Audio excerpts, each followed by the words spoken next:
जाएंगे, पानी के साथ रहेंगे, you will start getting cured, क्योंकि वो जो पानी है वो बॉडी में जाएगा और आपका जो ग्रेविटेशनल पुल है उसको बैलेंस को दोबारा से विल ट्राई टू मेंटेन।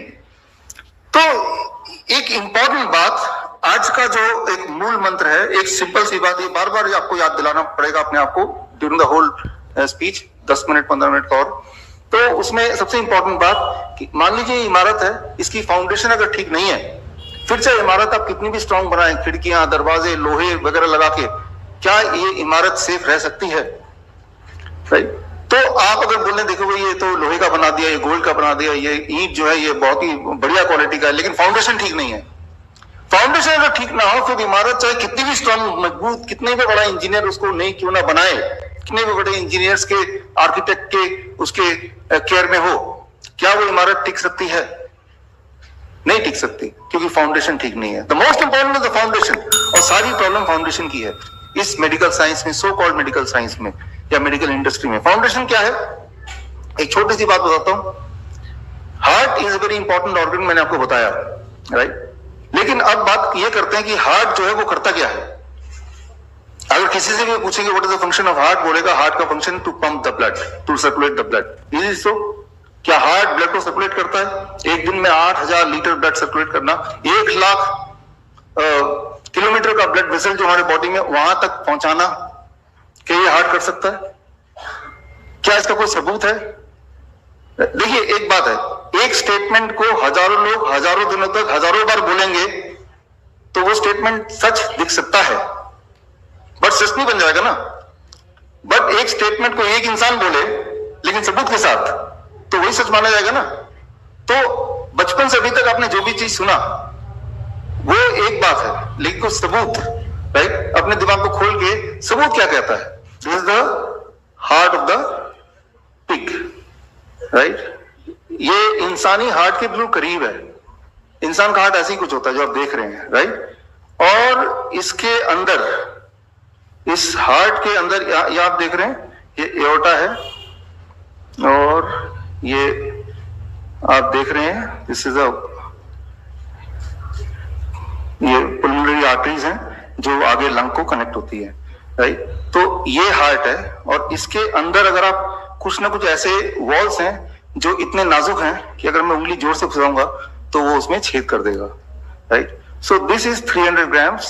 और अगर किसी इंजीनियर से पूछेंगे कि क्या हार्ट का काम क्या है, 8000 लीटर ब्लड रोज थे उसको सर्कुलेट करना।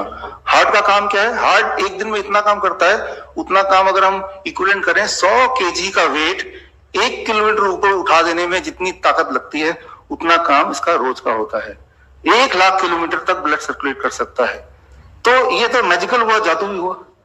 अब किसी इंजीनियर से पूछें आप कि इंजीनियरिंग साइंस इस पे लगा के देखो, क्या ऐसा हो सकता है, राइट? या जिन्होंने ये बोला कि हार्ट सर्कुलेट्स द ब्लड, क्या उन्होंने कोई सबूत दिया है, राइट? तो ये सारी चीजें हमें थोड़ा सोचने की जरूरत है। सो अब इसको अगर हम सोचें, इसके अंदर ब्लड जो जाता है, how much blood it goes in the heart, तो उसके लिए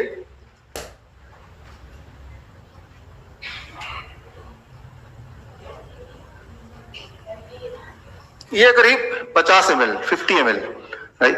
50 ml इतना ही ब्लड उसके एक चैम्बर में जाता है, टोटल मिला के 100 ml, right? So this is the amount of, इसमें पानी है वो ब्लड है। और अगर मैं इसको अगर पुश करता हूं, कैमरा वगैरह नहीं है ना इधर किसी का, आई विल डू इट, तो यहां तक जा रहा है, लेकिन हार्ट जब करता है वो कितने किलोमीटर जाता है? 1 लाख। अच्छा और जोर से पुश करूंगा तो वो और थोड़ा आगे जाएगा, लेकिन कितनी जोर से पुश करें कि 1 किलोमीटर चला जाए? लेकिन हम तो 1 लाख किलोमीटर की बात कर रहे हैं ना। अरे जब मैं इसको जोर से पुश कर रहा हूं मान लो, तो यहां पे फोर्स ज्यादा है, थोड़ा और थोड़ा कम, और आखिर में फोर्स सबसे कम, ऐसे ही होगा ना, या यूनिफॉर्म रहेगा फर्स्ट और सेकंड? फर्स्ट। ऐसे कर रहे हैं तो यहां फोर्स ज्यादा रहेगा, जितना दूर होगा उतना कम होगा। अगर 1 लाख किलोमीटर तक जाता है और हार्ट ही पुश करता है, तो सबसे ज्यादा फोर्स जो होगा वो तो हार्ट के करीब जो ब्लड वेसल उसमें होना चाहिए, राइट? और कितना ज्यादा होगा? लेकिन आप ये जानते हैं अच्छी तरह से आप ब्लड प्रेशर नापते हैं तो जो फोर्स है हर जगह इक्वल है, कम ज्यादा नहीं है, हर जगह सेम ही है। तो सेम कैसे, यूनिफॉर्म कैसे हो गया? और फिर हार्ट के अंदर जो वॉल्व्स हैं, अगर उस वॉल्व्स को निकाल दें, राइट, इस चेंबर के आगे जो वॉल्व है इसको मैं निकाल दूं, क्या पंप करेगा? ये नहीं करेगा, इसका एक भी पुर्जा निकाल दे तो। लेकिन हार्ट का अगर वॉल्व्स हैं, 4 वॉल्व में से 2 वॉल्व भी हम निकाल देते हैं, क्या वो इंसान जिंदा रहेगा? तो द आंसर इज, देखिए जो ऑनलाइन हमें देख रहे हैं वो एंड ऑफ ट्रांसप्लांट, इस लिंक में जाके बुक को डाउनलोड कर सकते हैं। अभी इंग्लिश में है, थोड़े दिन में हिंदी में भी आ जाएगा इसी लिंक में, bishrup.com/end of transplant। अगर 2 वॉल्व भी निकाल दिए जैसा पहले देखा गया है, तो भी हमने देखा है कि ऐसे लोग सालों साल जिंदा रहते हैं। तो मैं ये नहीं बोल रहा कि हार्ट इंपॉर्टेंट नहीं है, लेकिन मैं ये बोल रहा हूं कि हार्ट इतना इंपॉर्टेंट नहीं कि heart is a pump, it circulates the blood. No, if it is so, तो हार्ट के वॉल्व निकाल दो तो इंसान तो मर जाना चाहिए, उसका ब्लड सर्कुलेट होना ही नहीं चाहिए।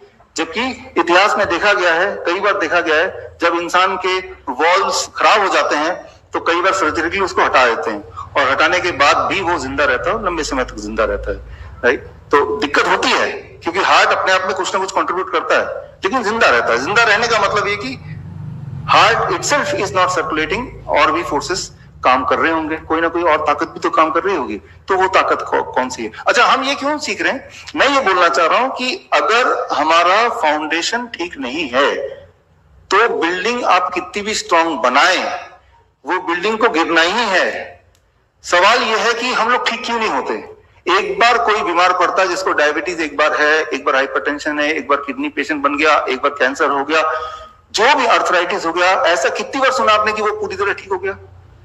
फिर हमने ये मान लिया कि ठीक होना कुछ होता नहीं है, हमें ठीक ऐसे ही रहना है।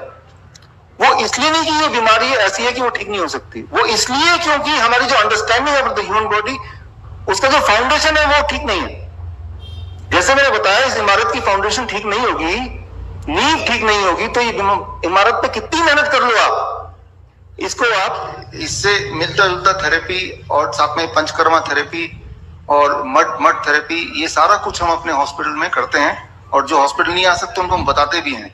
तो यू आर राइट कि उसका भी इफेक्ट है, हर एक का इफेक्ट थोड़ा थोड़ा अलग है। सिम्टम देख के हम इफेक्ट के हिसाब से करते रहते हैं। मिट्टी का लेप, एयर चैम्बर, राइट, तो हाँ, या steam chamber, those things also works, और वो हम यूज भी करते हैं अपने हॉस्पिटल में, बट उनके एक्सपर्ट्स अलग अलग हैं, वो सारे आयुर्वेदिक डॉक्टर हैं, राइट। तो यस, यू आर राइट, वो भी यूज कर सकते हैं।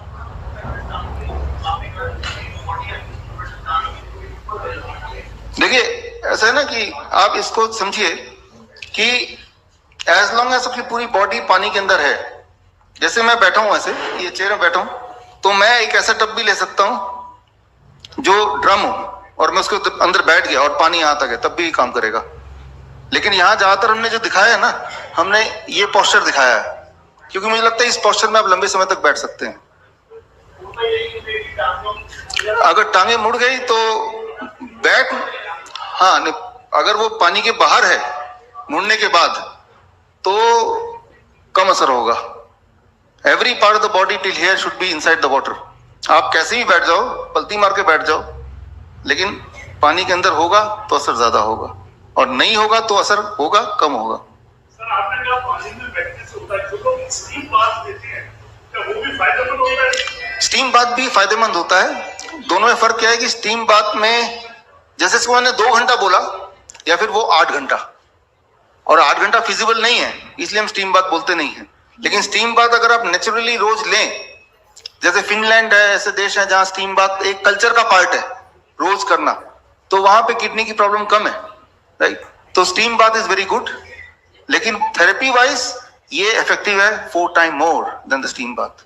हम क्या करते हैं डॉक्टर अविनाश, ये सारी चीजें जो हम बोल रहे हैं पहले मैं खुद करता हूँ, राइट।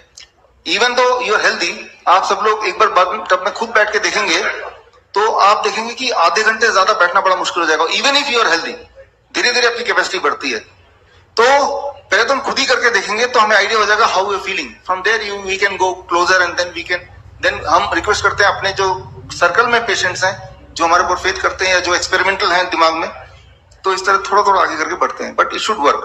भारत सरकार होते आप कहते हैं कि कोविड नहीं, क्या भारत सरकार? आप यही सरकार होते तो आप कहते हैं कोविड नहीं है, तो सब सरकार ही दे जाती है। हाँ जरूर, मैं तो यही सोचता हूँ कि मैं अगर होता या सरकार नहीं, वो लूटने का तरीका है, मैं तो साफ ही बोल रहा हूँ। नॉर्मली जब ब्लड प्रेशर किसी का 170 सिस्टोलिक से ऊपर होता है तब हम बोलते हैं कि इसको मत करो, तब वो हॉट वाटर इमर्शन से पहले ब्लड प्रेशर घटाओ फिर इसको करो, राइट? यही एक मॉनिटर करना है कि वो अनईजी जैसे फील करता है तो उसको बोलना कि आप डिसकंटिन्यू कर दो। अनईजी आप खुद भी लेटेंगे जबकि हम स्वस्थ हैं, तब भी हो सकता है हम अनईजी फील करें तो हम डिसकंटिन्यू कर दें।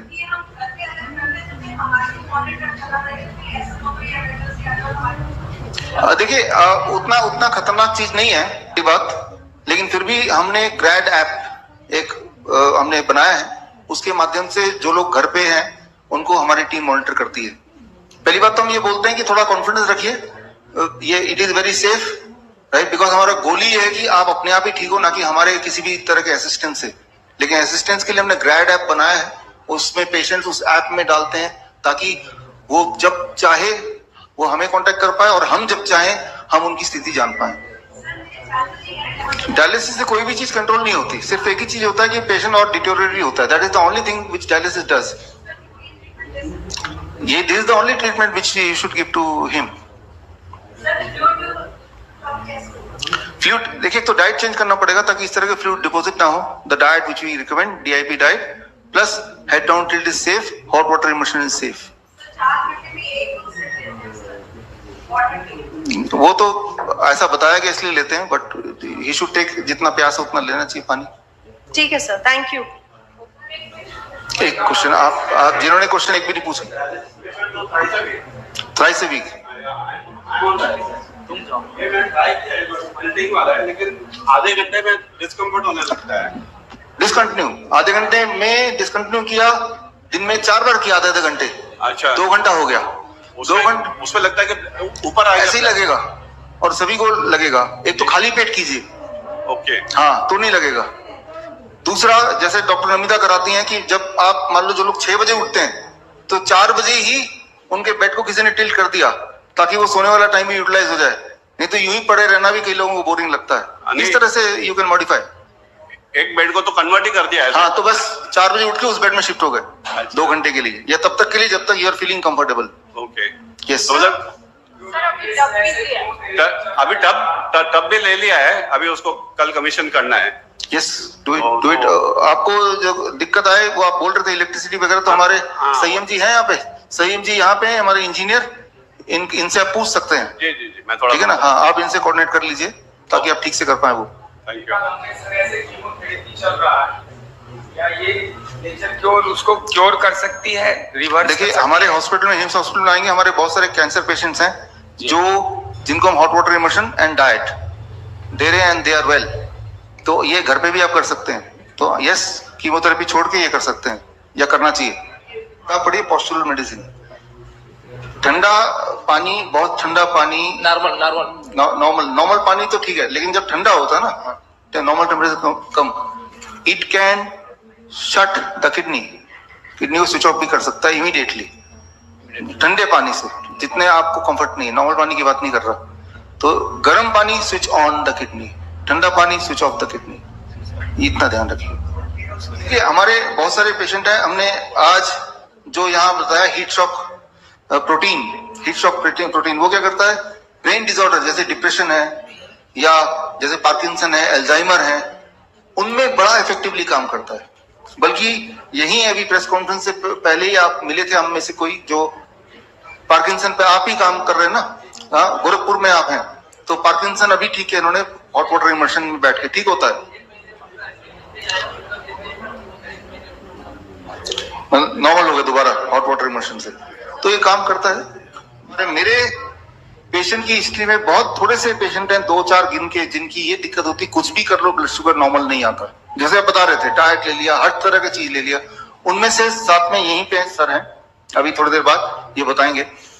इन्होंने कुछ बदलाव किया अपने जीवन में अभी, और जिसका नतीजा ये हुआ कि now blood sugar is normal. तो आपके सामने है, अभी एक दो क्वेश्चन लेके फिर मैं उनको बुलाता हूँ, आप सुनिए। हाँ मुझे भी है, पता है, आपको पता है ना। तो देखिए मेडिसिन तो कोई है नहीं, मैंने ये देखा है right, including my own experience, कि ऐसे जो बच्चे जो मिलते हैं उनको हम बोलते हैं कि beside DIP diet citrus fruit, मौसम्बी है, संतरा है, पाइनएप्पल है, ये रोज खिलाओ। अब बच्चा नहीं खाना चाहता तो पिलाओ fresh juice along with the diet, DIP diet. जब ऐसा करते हैं तो याद रखिए हमारा हार्ट इतना फ्लेक्सिबल है कि वो होल वो भरने लगता है किसी भी एज में। छोटे में भी देखा हमने, या जिनका वीएसडी एएसडी डिटेक्ट होता है एट द एज ऑफ 60, वो भी हमने देखा।